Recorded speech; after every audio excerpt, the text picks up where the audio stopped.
Hello friends, कैसे हैं आप सब। स्वागत है आपका यूपीएससी एट होम प्रविष्या के यूट्यूब प्लेटफॉर्म पे। हम जो यूपीएससी एंड यूपीपीसीएस की मेंस आंसर राइटिंग कर रहे हैं, जिसमें हमने जो टारगेट रखा है डेली 5 क्वेश्चन की आंसर राइटिंग करने का, उसी सीरीज़ में हमारा ये क्वेश्चन है जीएस पेपर 4 से। हमारी जो ये मेंस की सीरीज़ है वो यूपीएससी एंड यूपीपीसीएस के पीवाईक्यू पे बेस्ड है, जो कि करंट के साथ अपडेट करते हुए आप लोगों को कराई जा रही है। आप लोग चाहें तो इस सीरीज़ के माध्यम से अपनी मेंस का सिलेबस कंप्लीट कर सकते हैं। क्वेश्चन देखेंगे। आज का हमारा क्वेश्चन है, युद्ध शांत भविष्य के निर्माण के लिए अच्छे औजार नहीं हैं। Martin Luther king junior.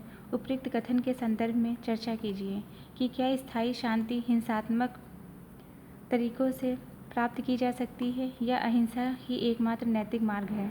Question क्या है, क्वेश्चन को एक बार फिर से देखेंगे। युद्ध शांत भविष्य के निर्माण के लिए अच्छे औजार नहीं हैं। Martin Luther king junior. उपयुक्त कथन के संदर्भ में चर्चा कीजिए।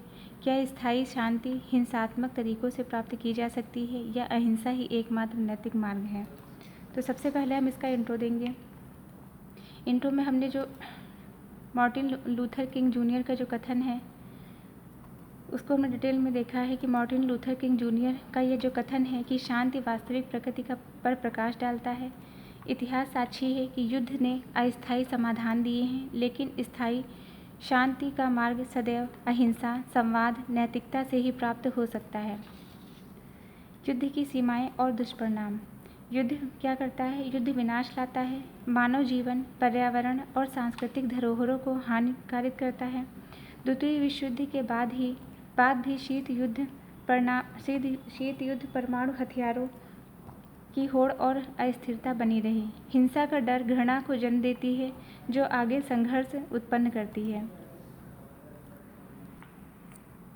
इसका मतलब यह है कि जो हिंसात्मक मार्ग है वह अस्थायी समाधान देता है। यह नई हिंसा की भूमि तैयार करता है। इसका एग्जाम्पल हमने देखा है द्वितीय विश्व युद्ध के बाद जो शीत युद्ध हुआ उसके माध्यम से। फिर नेक्स्ट क्या है? अहिंसा की नैतिक श्रेष्ठता।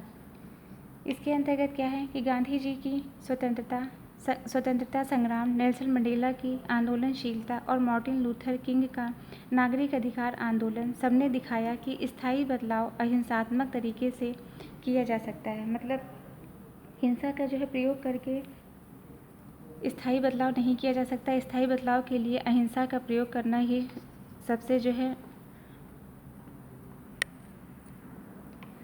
अहिंसा का प्रयोग करके ही स्थायी शांति प्राप्त की जा सकती है।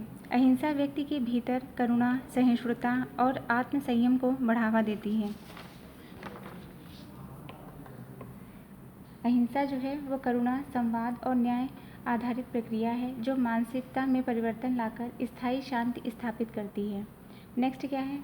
स्थायी शांति के लिए आवश्यक तत्व कौन से हैं? सत्य, न्याय, समानता पर आधारित व्यवस्था, संवाद एवं मध्यस्थता जैसे यूएन शांति वार्ता।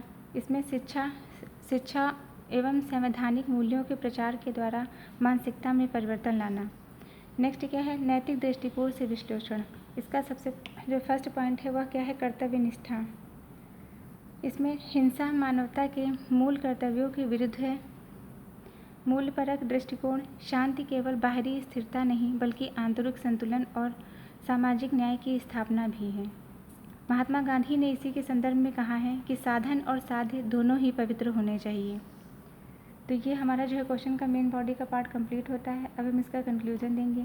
अतः स्थायी शांति के लिए अहिंसा ही एकमात्र नैतिक और प्रभावी मार्ग है। युद्ध समाधान नहीं है बल्कि समस्याओं की श्रृंखला है। अतः ये स्पष्ट रूप से कहा जा सकता है कि युद्ध केवल अस्थायी विजय दिला सकता है, किंतु स्थायी शांति के लिए अहिंसा, संवाद और नैतिक मूल्यों पर आधारित रास्ता ही एकमात्र टिकाऊ और न्यायपूर्ण उपाय है। अहिंसा केवल रणनीति नहीं बल्कि सभ्यता की आत्मा है। तो ये हमारा क्वेश्चन कंप्लीट होता है, जो कि हमने लिया था जीएस पेपर 4 से।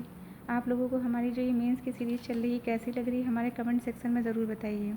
जिस किसी को भी जो है इसका पीडीएफ चाहिए वो हमारे टेलीग्राम हैंडल प्रविष्या LKO पर कांटेक्ट करके पीडीएफ को प्राप्त कर सकते हैं। तो ऐसे ही पढ़ते रहिए, लाइफ में आगे बढ़ते रहिए। यूपीएससी एट होम प्रविष्या के साथ मेंस आंसर राइटिंग करते रहिए। Thank you.